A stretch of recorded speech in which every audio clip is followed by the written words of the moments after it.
Welcome to വസ്ത്ര. വസ്ത്രയിൽ ഇന്നൊരു beautiful churidar മെറ്റീരിയലാണ് കാണിച്ചു തരാൻ പോകുന്നത്.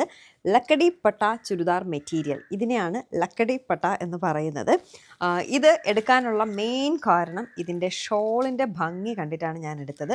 ഫ്ലോറൽ ഷോളാണ് ഇതിന് വന്നിട്ടുള്ളത്. അടിപൊളി ഷോളാണ്. ഈ ഒരു ഷോളിൻ്റെ ഭംഗി കണ്ട് മാത്രമാണ് ഞാൻ എടുത്തത് കേട്ടോ. ഇതിൽ ഒരു ഗോൾഡൻ ബോർഡർ എല്ലാം വന്നിട്ട് ഇങ്ങനെ ഫ്ലോറൽ പ്രിൻ്റ് എല്ലാം വന്നിട്ടുള്ള ഒരു അടിപൊളി ഒരു പേർപ്പിൾ ഷോളിൽ ഒരു വൈറ്റ് ഫ്ലോറൽ ഇതാണ് വന്നിട്ടുള്ളത്.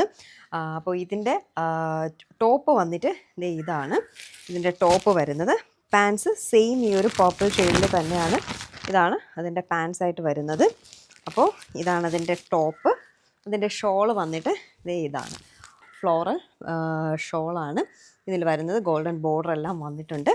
അപ്പോൾ ഇതിൻ്റെ ഡിഫറെൻറ്റ് കളർ ഷെയ്ഡ്സ് നമുക്ക് അവൈലബിൾ ആണ്. ഇത് ഒരു പർപ്പിൾ ഷെയ്ഡാണ്. ഇത് വന്നിട്ട് ഒരു ഗ്രേപ്പ്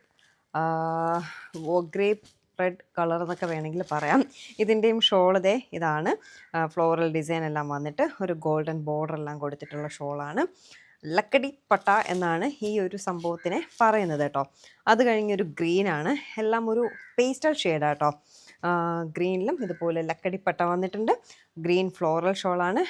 ഗോൾഡൻ ബോർഡർ എല്ലാം വന്നിട്ടുണ്ട്.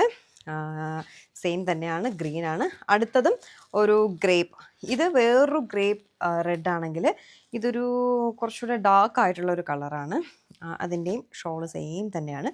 എല്ലാം സെയിം തന്നെയാണ്. ഡിഫറൻസ് ഒന്നുമില്ല, കളറിൽ മാത്രമേ ചേഞ്ച് ഉള്ളൂ. അത് കഴിഞ്ഞിട്ട് ഒരു ബ്ലൂ കളറാണ് വരുന്നത്. ഒരു നേവി ബ്ലൂ ഒക്കെ വരും. അതും സെയിം തന്നെയാണ്. ഷോളും ഒക്കെ സെയിം ആയിട്ടുണ്ട്. ഞാൻ ഈ കാണിച്ച ഏതെങ്കിലും കളർ ഷെയ്ഡ്സിൽ നിങ്ങൾക്ക് ഇഷ്ടപ്പെട്ടത് ഏതെങ്കിലും ഉണ്ടെങ്കിൽ വാട്സപ്പിൽ വരിക. ഡീറ്റെയിൽസ് ഞാൻ അവിടെ പറഞ്ഞു തരാം. താങ്ക്